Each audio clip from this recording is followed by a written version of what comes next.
सबजनाले यहाँ हेर्नुहोस् है, यहाँ म्याप नेपालको म्याप छ, त्यहाँ हेर्नुहोस्, त्यहाँ ग्रेटर नेपाल है।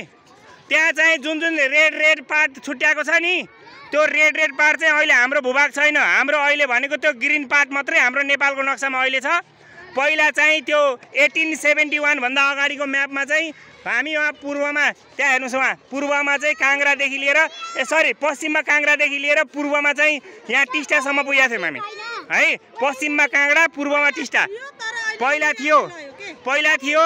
अब कतिपय भूभागहरू इन्डियाले लैसकेको छ, कतिपय भूभागहरू हाम्रा देशका नेताहरूले बेचेर खाइसके, कुरो बुझ्यो नि। त्यही भएर चाहिँ हाम्रो नेपाल खुम्चिँदै गएर वहाँ महाकालीबाट अनि यतातिर चाहिँ यो ग्रिन पार्ट सम्म मात्रै छ यहाँ है। अहिले हाम्रो खास म्याप नेपाल कति छ भन्दाखेरि यही ग्रिन पार्ट मात्रै हाम्रो देशको म्याप हो। हेर्नुहोस् है,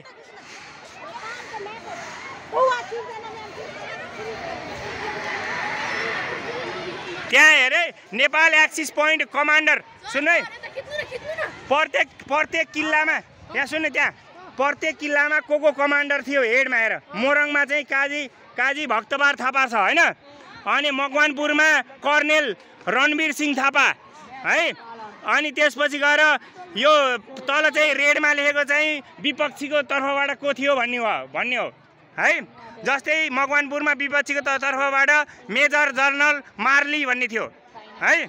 अनि बुटवलमा चाहिँ उजिर सिंह थापा, भर्खरै उजिर सिंह स्कुल पनि देख्यौ, यहाँ चाहिँ खास गरेर उजिर सिंह थापा हो र विपक्षीबाट मेजर जेन वुड भन्ने थियो। हेर्दै जाऊ त्यहाँ है। ल ग्रेटर नेपाल, यस। अहिले तपाईहरुले त्यहाँ लेख्नुपर्छ नि कापीमा, यो नक्सा देखिसकेपछि तपाईले के देख्नुभयो नक्सामा त्यहाँ ख्याल गर्नु होला है। मैले भनिराखेको छु, अहिलेको चाहिँ त्यो ग्रिन पार्ट चाहिँ नेपालको अहिले भएको पार्ट हो। त्यो रेड लगाएको पार्ट जति पहिला 1871 भन्दा अगाडि नेपालको थियो, अहिले चाहिँ यो कोही इन्डियामा समाहित भएको छ, कोही चाहिँ अब अनि त्यहाँ उतापट्टि हेर्नुहोस्, नेपाल एक्सिस पोइन्ट कमान्डर भनेर लेखा छ उता।